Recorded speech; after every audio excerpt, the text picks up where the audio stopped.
Musar to Klal Yisrael, to the Jewish people before he passes away, and he reviews the Torah in its entirety before he passes away. And he reviews the whole history of whatever transpired throughout the 40 years in the desert, how the Jews failed, and they have to be aware of their weaknesses and the deficiencies, that they should not repeat themselves in the future. So he tells them, he gives them the Musa Pasuk in verse Daled 4, Achri Akosa Sichon Melech Amori. After he had smitten Sichon, the king of Amori, Shoshib Becheshbon, Veisog Melech HaBoshen Sheyoshiv Bashros Bedrei. These were the two giants who are on the Transjordan side. After he had destroyed both of them, this is when he begins giving the Musar. So Rashi, in Pasuk Daled, cites the Midrash, Oma Moshe, Imani mochichom kodem she konsul l'ktsas oretz. If I rebuke them before they enter to some degree in the land, mean to conquer the land, Yomru, what are the Jews going to say? Mazeh oleinu. What does he want from us? Mahetiv lanu. What good has he given us? He's only come to criticize and find fault with us. He doesn't have the ability, because we're about to go in 40 years earlier, more than 39 years earlier, and because of the incident with the spies, they were delayed. So what did they say? Maybe God doesn't have the ability or doesn't want to. So he's giving us Musa. What has he shown us? So therefore, they would only be receptive to the criticism or to the rebuke or the admonishment only after he had toppled these two giants, and he had given them the land, and then he gave them the rebuke. And then he begins.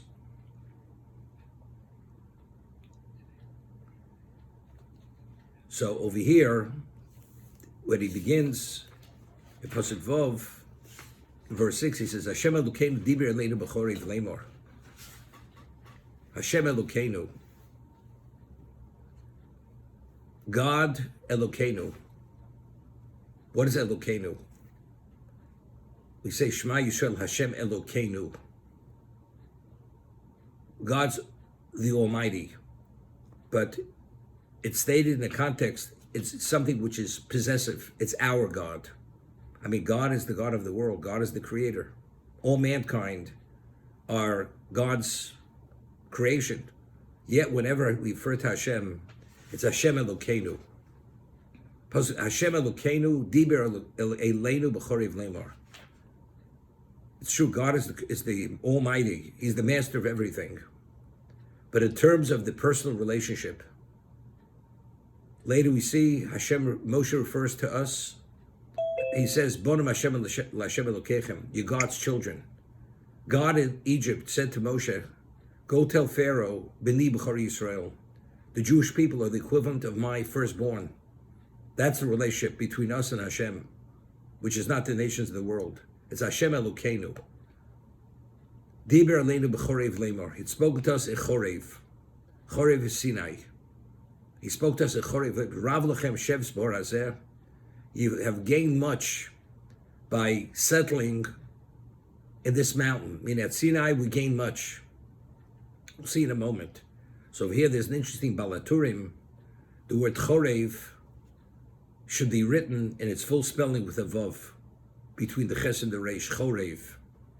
But without the vowels, it could be read Cherev. Cherev is a sword. So the balaturim says over here, if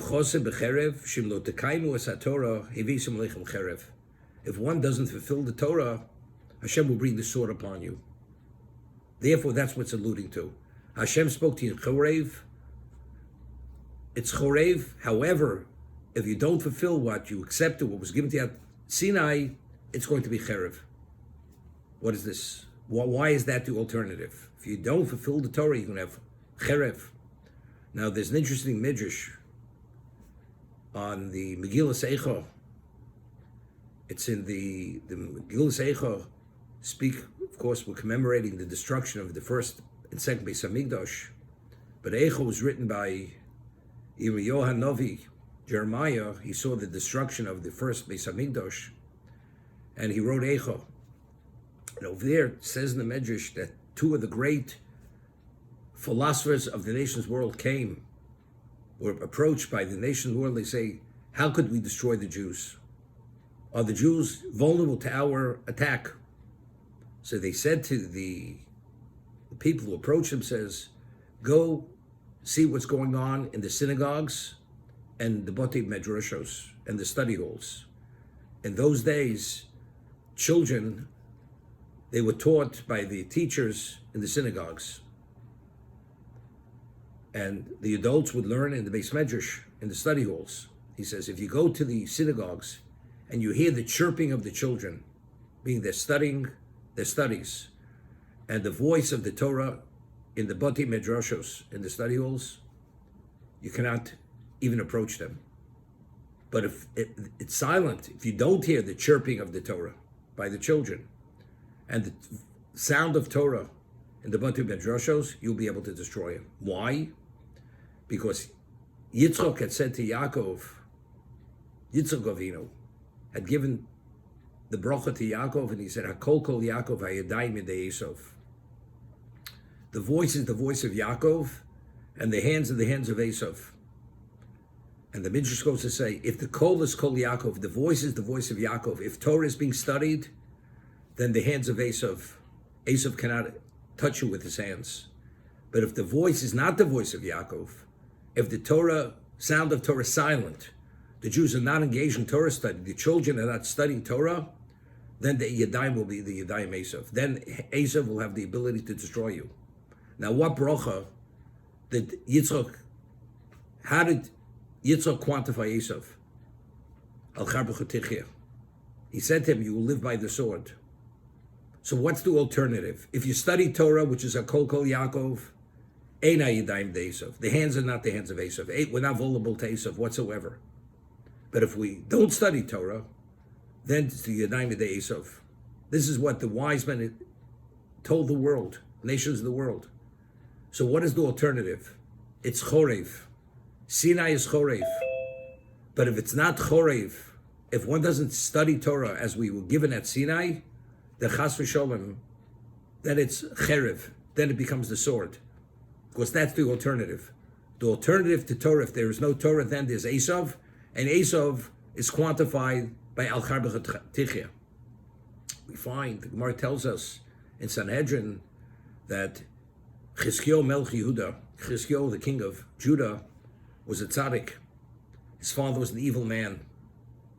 And when he became king, he purged Klal Yisrael of all the idolatry.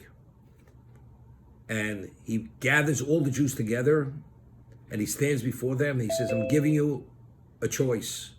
I'm giving you a choice. What is the choice? And he takes a Sefer Torah, he takes a sword, and he says to them, if you live by the Torah, things will be good. And if not, yidokru b'cherev, you're going to be pierced by the sword. This is the ultimatum he gave them. It's either by the Torah or you'll be pierced by the sword. And the Gemara tells us that within 2.5 years, from Dan to Beersheba, women and children were proficient in the laws of spiritual purity. That's how impactful that statement was. The Jews turned over a new leaf. And this is why we merited the destruction of Sancheiriv. Sancheiriv gathered millions of troops to destroy us at the Beis Hamikdash. In one swoop, Gabriel, the archangel, just destroyed them. Was it a threat? He gave them a threat. He threatened them. Either you live by the Torah or you'll be pierced by the sword. What we're saying now wasn't a threat. It's a reality. It's Chorev. It's written with the Vav deleted.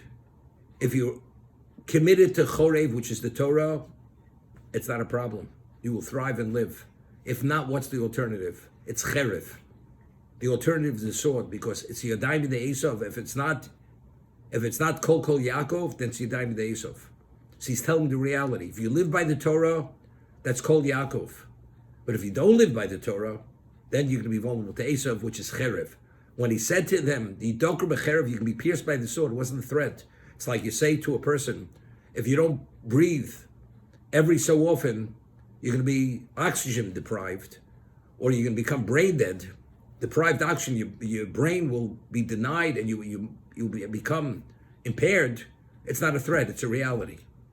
Therefore, what he told them was, either you live by the Torah, you pierced by the sword. He wasn't threatening them. That is the reality of life. We say every night, Birchas Kriya Shema, Kehem chayenu v'orach yameinu, uvehem nega b'yom v'loilo. It is our life, it's the length of our days, and we will engage in it day and night. That is the what? That is the reality of the Jew. What is the lifeline? What is the heartbeat of the Jew? The heartbeat of the Jew is the Torah itself. And that's Chorev. Sinai is Chorev. But the alternative to Chorev is Cherev. Because that is Esav, that's our vulnerability. But why is that? Because it's a Barasi Eitzor Barasi Torah Tavlin. If you don't have the Torah to withstand and to incapacitate, which is the antidote for the Eitzor, automatically there's a claim against you. Once there's that claim, there's that prosecution, then we become vulnerable to the attack of Esav.